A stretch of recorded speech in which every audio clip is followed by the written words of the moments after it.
আজকের এই ক্লাসে রিডিং শব্দে শব্দে রিডিং কিভাবে পড়বেন এবং গুণনাভাবে কিভাবে পড়বেন বা কোথায় কয় আলিফ টেনে পড়তে হবে এই বিষয়গুলি এই ভিডিওর সাহায্যে শিখে নিতে পারবেন। তো অবশ্যই এই ভিডিওটি শুরু থেকে শেষ পর্যন্ত দেখবেন। ইনশাআল্লাহ পবিত্র কোরআন অনেক দ্রুত রিডিং পড়তে পারবেন এবং আপনারা নিজে নিজে পবিত্র কোরআন পড়তে পারবেন। তো অবশ্যই যদি আমার চ্যানেলে যদি নতুন হয়ে থাকলে অবশ্যই চ্যানেলটিকে সাবস্ক্রাইব করে রাখবেন পরবর্তী ভিডিও দেখার জন্য। তাহলে আজকের ভিডিও শুরু করা যাক। ইয়াউমা ইয়াউমা তাজিদু তাজিদু কুল্লু কুল্লু নাফসিম। এখানে ঈদগামে বাগুন না, নাফসিম মা যাওয়ার পাশে খালি আলিফ এক আলিফ টেনে পড়বেন। মা আমিলাত আমিলাত আমিলাত। এখানে একটি বিষয় মনে রাখবেন, আইনটিকে আমিলাত বলবেন না, আইনটিকে আমিলাত। ক্যামেরাতে বা এই ভিডিও রেকর্ডিংয়ে যদি একটু সমস্যা যদি দেখতে পান তার জন্য আমি এই আইনটিকে এরকমভাবে উচ্চারণ করবেন, আমিনাত আমিনাত। অবশ্যই মনে রাখবেন এই বিষয়গুলি আপনাদেরকে জানাতে আমি কখনোই ভুলি না, কেননা এই আইনটিকে আলিফের মতো উচ্চারণ করে নেয় অনেক সবাই। তো এই বিষয়গুলি জানার জন্যই বলছি চ্যানেলটিকে সাবস্ক্রাইব করে রাখবেন। এই বিষয়গুলি বা গুণনা বা এই বিষয়গুলি স্পষ্টভাবে শিখতে পারবেন এবং নিজে নিজে পবিত্র কোরআন পড়তে পারবেন। এরকমভাবে যদি বলে দিই তাহলে মিন মিন খয়রিম, এখানে ঈদগামে বাগুন না, খয়রিম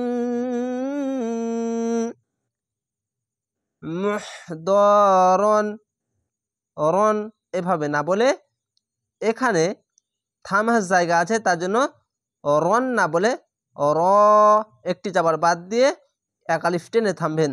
এখানে জিম আছে থামা ভালো তার জন্য এখানে এক আলিফ টেনে থামবেন। আরেকটি বিষয় মনে রাখবেন, তিনটি ফোঁটা এখানে এবং এখানে তিনটি ফোঁটা।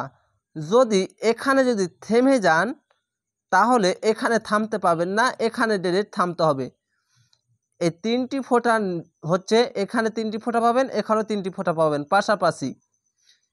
এখানে যদি থামেন তাহলে এখানে থামতে পাবেন না, যদি এখানে থামেন তাহলে এখানে থামতে পাবেন না। মোট কথা হলো যে কোনো এক জায়গায় আপনি নিঃশ্বাস ছাড়তে পারবেন বা থামতে পারবেন। যদি এখানে থামেন তাহলে এখানে থামতে পারবেন না, যদি এখানে থামেন তাহলে এখানে থামতে পারবেন না। এই বিষয়টি অবশ্যই মনে রাখবেন। তো এখানে আমি কি করছি, এখানে অক্ফ করছি। তো এখানে যদি অক্ফ করেন তাহলে র এক আলিফ টেনে থামবেন, আর যদি না হয় তাহলে ঈদগামে বা গুন্না হয়ে যাবে। রউ এভাবে পড়তে হবে, মুহদারাউ এভাবে পড়তে যে এখানে থামবেন। তো এখানে যদি থামেন তাহলে এক আলিফ টেনে থামবেন, আর যদি এখানে যদি থামেন তাহলে ঈদগামে বা গুন্না হবে। তো এই বিষয়টি অবশ্যই মনে রাখবেন। মুহ এই হাটিকে এই সাউন্ডটি বের করবেন, মুহ এ হা উচ্চারণ হবে এরকম, প্রথমে সাউন্ড বের হবে।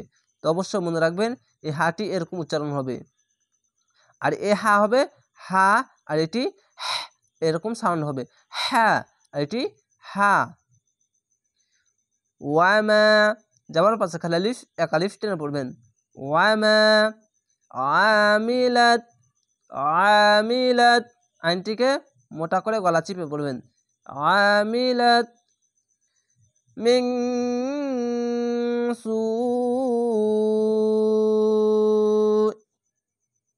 এখানে দুই জের আছে, সাকিন দিবেন। এখানে যদি থামেন তাহলে সাকিন দিয়ে চার আলিফ টেনে থেমে যাবেন। কেন? মোটা চিহ্ন মাদ্দের লাজিম, চার আলিফ টেনবেন, দেন শেষ অক্ষরে সাকিন দিয়ে সু এভাবে থেমে যাবেন। আর যদি না থামেন তাহলে এখানে ইকফা গুন্না হয়ে যাবে। এরকম ভাবে মিন সু ইন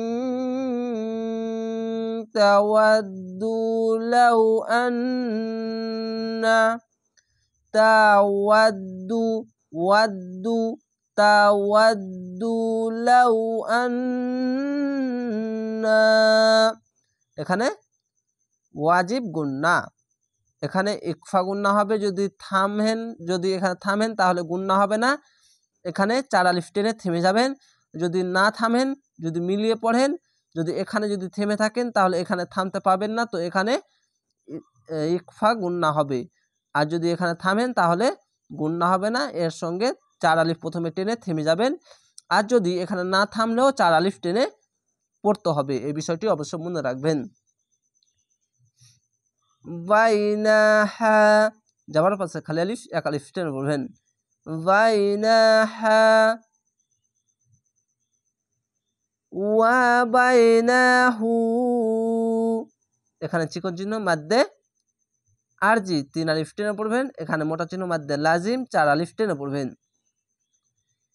আমাদাম, এখানে ছোট্ট মিমটিকে ঈদগামে ইকলাব গুন্না বলে। এই ছোট্ট মিমটিকে 2 জাবার 2 পেশ এবং 2 জের বা নুন সাকিনের পাশে পাবেন, তার বাম পাশে একটি বা থাকবে, এটি অবশ্যই মনে রাখবেন। তো এখানে ঈদগামে বা গুন্না বলে, তো ঈদগামে বা গুন্নাটি এই ছোট্ট মিমটিকে উচ্চারণ করতে হবে। দাম আমাদাম বাঈদা, এখানে তো আছে, থামতে হবে, তার জন্য এক আলিফ টেনে পড়বেন, একটি যাবার বাদ দিয়ে এখানে এক আলিফ টেনে থেমে যাবেন, অক্ফ করবেন। বাঈদা ওয়া ইউহাজ্জিরুকুমুল, রুকুমুল, এই অনেকটাই পড়ে নিলাম, এই শব্দটি এখান থেকে, এই শব্দটি এখান থেকে পড়তে হবে। ওয়া ইউহাজ্জি, এই সাউন্ডটি বের করবেন অবশ্যই, এই সাউন্ডটি বের করবেন, হ্যাঁ এরকম, আর এটি এখানে যেরকম হা, এখানে হ্যাঁ, এরকম সাউন্ডটি অবশ্যই মনে রাখবেন। এই বিষয়গুলি অনেক গুরুত্বপূর্ণ, তার জন্য আমি বলে দিচ্ছি। রুকুমুল, রুকুমুল লাহু, ডান পাশের অক্ষরটি দেখেন পেশ আছে, ওপরে আছে, তার জন্য এই আল্লাহ লেখাটি মোটা করা হবে। লাহু খারজ জবর এক আলিফ টেনে পড়বেন। নাফসাহ, নাফসাহ, এখানে তো আছে, থামতে হবে, তার জন্য শেষ অক্ষরে সাকিন দিয়ে সিনের সঙ্গে হা মিলে যাবে, সাহ, নাফসাহ। একটি বিষয় মনে রাখবেন, এখানে থামা ভালো বলছি, এর মানে এই নয় কি এখানে থামতেই হবে। থামা ভালো বলতে এখানে থামলে বেশি ভালো, মিলিয়ে পড়াটা ভালো নয়। তো যদি মিলিয়ে পড়েন তো পড়তে পারেন, কিন্তু এখানে থামাটা ভালো, তার জন্য এখানে থেমে যাবেন। আল্লাহু খারজ জবর এক আলিফ টেনে পড়বেন। আল্লাহ লেখা থাকলে ডান পাশের অক্ষর দেখবেন ওপরে যাবার পেশ, যে কোন জিনিস ওপরে আসলেই মোটা করে হয়ে যাবে, নিচে আসলে পাতলা করে হবে। এখানে আল্লাহু, লহু বললাম মোটা করে পড়লাম, কেন ডান পাশের আছে ওপরে, তার জন্য।